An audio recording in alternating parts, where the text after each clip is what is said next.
One of the biggest things holding you back isn't what happens to you, but the way you think about what happens. Our brain is constantly trying to make sense of the world. And sometimes, especially when we're emotional, it takes shortcuts. And psychologists call these shortcuts cognitive distortions. And basically, they're negative thought patterns. In this video, I'm going to share one of the most powerful tools that helped me change my life. Learning how to become more aware of my thoughts and identifying distortions. And I'm sharing this because I don't want you to waste as many years as I did being trapped in my own mind.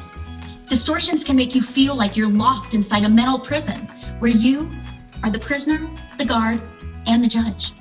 Last week, I made this short about the top 12 most common distortions, and in the description, there's a link to the list I created.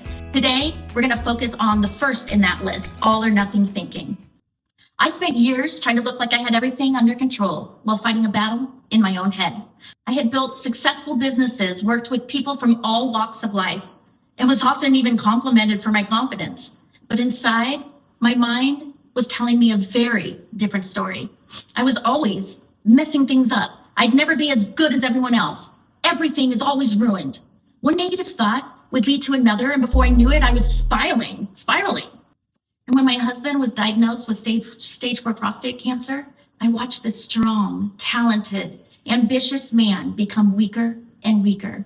And watching him go through that changed the way I look at life. And I realized how quickly life can change. And it made me stop and ask, what kind of life am I creating? And more importantly, what am I leaving? What kind of legacy am I leaving for my children and my grandchildren? Sadly, it took losing my husband for me to finally choose to work on my own life. I sold my business and I took 3 years off to heal. It wasn't just healing from his death. I was also healing from years of other pain and unresolved trauma that I had carried with me and allowed to shape my future. And during that time, something finally clicked. The bars of my mental prison aren't made of steel. They're made of thoughts. And if our thoughts determine our emotions, if I could learn to notice and change the way I was thinking, I could also change the way I was feeling. And that was the beginning of learning that I don't have to believe every thought that enters my mind. And that was a day I decided it was time to escape my own mental prison. All or nothing thinking. You may also hear it as black and white thinking or dichotomous thinking. This happens when your brain sees things as one extreme or the other. Something is either good or bad, either a success or a failure, perfect or worthless. There's no middle ground, no gray area, and definitely no room to simply be human, make mistakes, and learn. This way of thinking can leave you feeling anxious, burned out, and like you were never good enough. It can turn your life into an emotional roller coaster. One minute you're on top of the world, feeling like you did everything right. And the next minute you're falling apart because of one small mistake. If I finished everything on my to-do list, I felt productive and worthy. But if I missed even one thing, my brain would say, you're lazy, you're a failure. Your whole day was wasted. Oh, and my sweet tooth loved this way of thinking. If I ate one cookie, my brain would say, well, you ruined it. You might as well continue to eat unhealthy. Instead of thinking it's one cookie, no big deal. Every day shouldn't feel like a test where your self-worth is on trial. That's a problem with all or nothing thinking. One small mistake can make you feel like everything else is ruined. Escaping the prison of black and white thinking didn't happen overnight. I couldn't just flip a switch and suddenly think differently. It took practice, patience, and learning new ways to respond to my thoughts. Over time, I developed 4 habits that helped me break free. They helped me go from being trapped by my thoughts to taking control of my mind. These are the 4 habits that helped me change. Number 1, catching the code words. First, I had to learn to recognize the words in my brain that I used when I was thinking in extremes. All or nothing thinking has some telltale words. Words like always, never, perfect, failure, ruined, disaster, everything, nothing. I started listening for these words in my own thoughts. For example, I might think, God, I never finish what I start. Instead of automatically believing it, I learned to stop and ask, is that really true? Then I would ask, what's the evidence? Had I really never finished anything? Of course not. I could think of plenty of things I had finished. That simple pause taught me something important. My thoughts aren't always facts. Sometimes my brain was simply exaggerating. And once I started checking my thoughts against the facts, those thoughts began to lose some of their power. Number 2, find the and.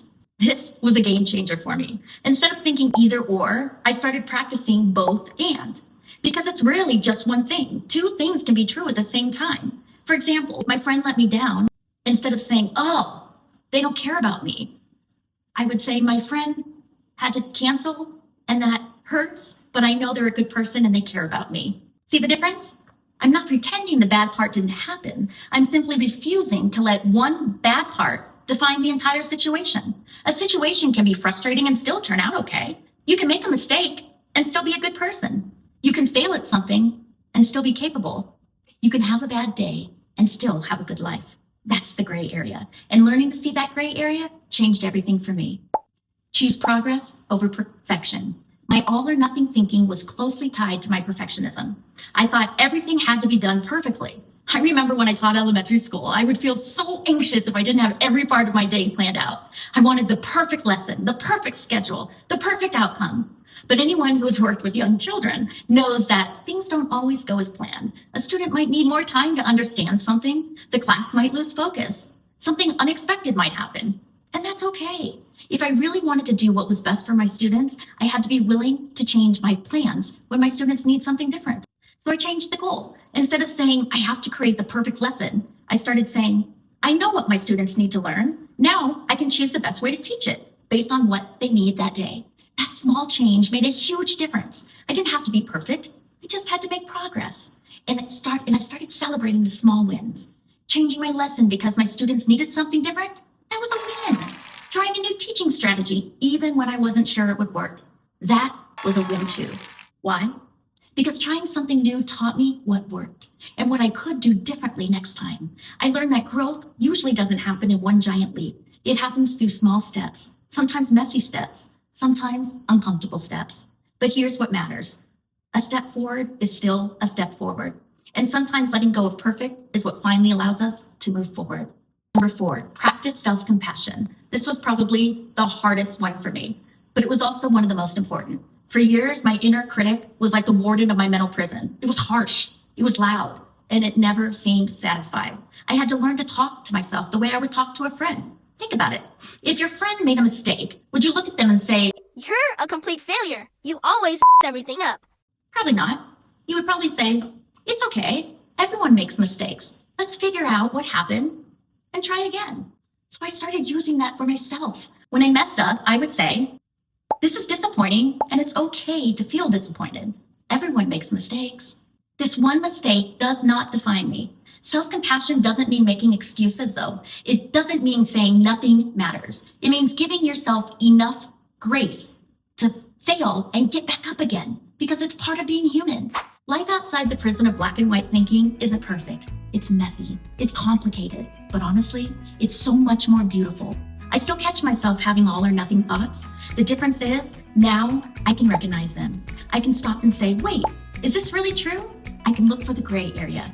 I can find the and I can choose progress instead of perfection. The constant anxiety I once felt has been replaced with something I never thought of before, flexibility. I'm learning to handle mistakes without letting them destroy me. My relationships are deeper because I can allow other people to be imperfect. And I'm learning to give myself that same grace when I make mistakes. I can actually learn from them instead of being crushed by them. Breaking free doesn't mean you'll never have an extreme thought again. You will. The goal is to recognize it when it happens. Then you get to choose what you do next. You can believe the thought, or you can question it. You can stay trapped in black and white thinking, or you can look for the gray. Because life isn't just good or bad, perfect or terrible, success or failure. Life is everything in between. And sometimes the gray area is where real growth happens. All right, self-mastery mates, if any of this sounds familiar, I'd love to hear from you. What's one gray area you're learning to become more comfortable with? Share it in the comments. And if this video helped you, subscribe and turn on notifications so you don't miss the next video in this series on negative thought distortions.